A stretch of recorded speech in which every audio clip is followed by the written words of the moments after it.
Okay, so you know that CSS stands for Cascading Style Sheet. And I bet you can work out why it's called a style sheet.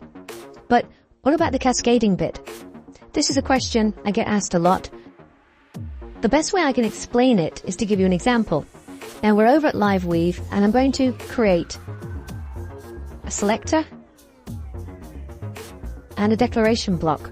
And in the declaration block, I'm going to just very simply put H1 color, :blue, semicolon to finish the line.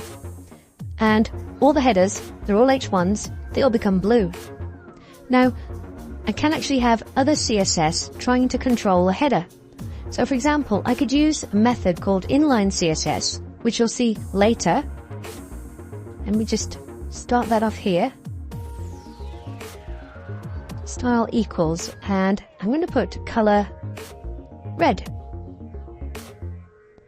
Now, what we've got here is some inline CSS that is making this header 3 red. So you can see here, H1, H2 blue, H4 blue, H3 red. The CSS that controls the whole page is telling it to be blue.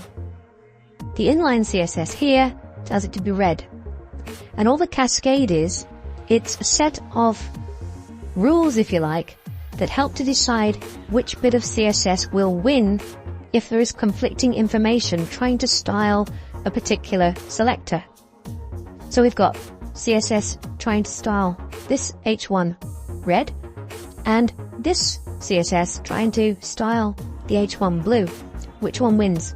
Well, the cascade has decided, obviously, that this one wins, the inline CSS.